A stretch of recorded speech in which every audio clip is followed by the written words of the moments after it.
बताने के लिए आज से प्रभु यीशु मसीह ने 2024 साल पहले इस संसार में आकर के जो हम लोग उस जो परमेश्वर ने सृष्टिकर्ता ने मुझे बनाया रच करके संसार में, और जो परमेश्वर का जो विधि था, नियम था, आज्ञा था, जो परमेश्वर ने मुझे आज्ञा दिया, उस आज्ञा को नहीं मान करके हम लोगों ने अपने अपने इच्छा के अनुसार अपने मन से अलग अलग राहों पे मैंने चलना शुरू कर दिया। लेकिन जब हम एक गलत रास्ते में चलना शुरू कर दिए तो उस गलत रास्ता से, उस भटके हुए रास्ते से परमेश्वर ने, प्रभु यीशु मसीह ने संसार में आज से 2024 साल पहले आकर के एक कुमारी कन्या के गर्भ से पैदा होकर के, और उसका होने से पहले उसका भविष्यवाणी किया गया था, एक जगत में उद्धारकर्ता के रूप में जन्म लेगा, और वही उद्धारकर्ता के रूप में जन्म लिया। और आज उसी के खुशी में, उसी के उमंग में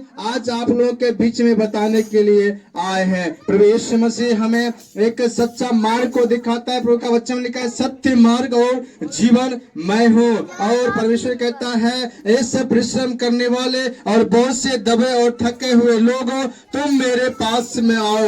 और परमेश्वर कहता है, तुम मेरे पास में आओ और मांगोगे तुम्हें दिया जाएगा, ढूंढोगे तुम पाओगे, खटखटाओगे तुम्हारे लिए खोला जाएगा। इसीलिए प्रियो, हम सब मेहनत करने वाले, परिश्रम करने वाले, काम करने वाले, परमेश्वर कहता है यदि मेहनत करते हैं फिर भी हमारे जीवन में खुशी नहीं है, आनंद नहीं है, शांति नहीं है, विश्राम नहीं है।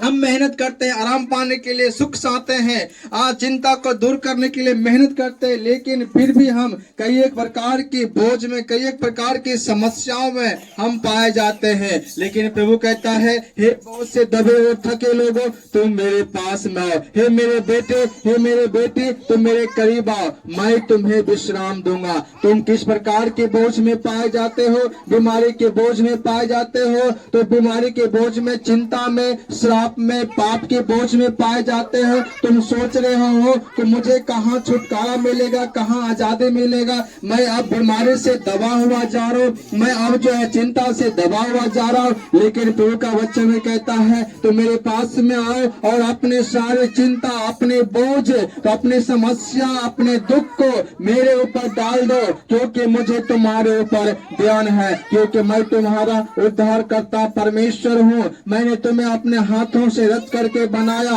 तुम्हें चिंता करने की जरूरत नहीं है, घबराने की जरूरत नहीं है। तुम मेरे पास में आओ और अपना सारा समस्या मुझ पर डाल दो। और वचन में लिखा है, किसी भी बात की चिंता मत करो, प्रार्थना के द्वारा और परमेश्वर के सम्मुख आप आकर के जब रखते हैं तो परमेश्वर हमारे हर एक निवेदन को, हर एक समस्या को सुन करके उस समस्याओं से बाहर निकालने का सामर्थ्य, शक्ति रखता है। फिर वो एक और परमेश्वर का वचन में देखते हैं कि अंधा व्यक्ति जब रोड के किनारे में बैठकर भीख मांगने का काम करता था, और वो व्यक्ति जब प्रभु यीशु मसीह उद्धार करता, चंगा करने वाला, स्वस्थ करने वाला प्रभु यीशु मसीह जब उस रास्ते से, उस मार्ग से जब जा रहा था, तो उसने उसको पुकार पुकार करके कहने लगा, हे दाऊद की संतान, मुझ पर दया कर, मुझ पर दया कर। उसने क्या किया? उस दुख में, समस्या में, कष्ट में क्या था? पड़ा हुआ था। उसने परमेश्वर को पुकारा,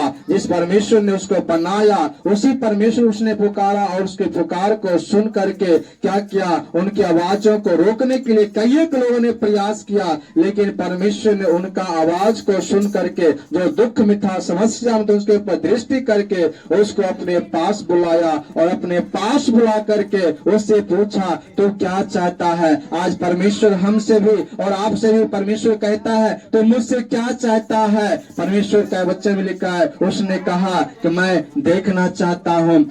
उसकी आंखों को उस समय में परमेश्वर ने ठीक किया, उसी समय में कहा, जा, तेरा विश्वास ने तुझे चंगा कर दिया है। आज हमसे भी परमेश्वर यही पूछता है, तुम क्या चाहता है? हम यदि परमेश्वर से जो जीवन भलाई चाहते हैं, वो परमेश्वर हमारे जीवन में भलाई करने के लिए तैयार है। प्रियो, आज आपके जीवन में क्या परेशानियां हैं, क्या तकलीफ है? आज प्रभु कहता है तुम मुझसे क्या चाहता है, आप क्या चाहते हैं परमेश्वर से, आप परमेश्वर को बताएं और परमेश्वर आपके जीवन में चंगाई देगा, छुटकारा देगा। परमेश्वर के नाम की महिमा होने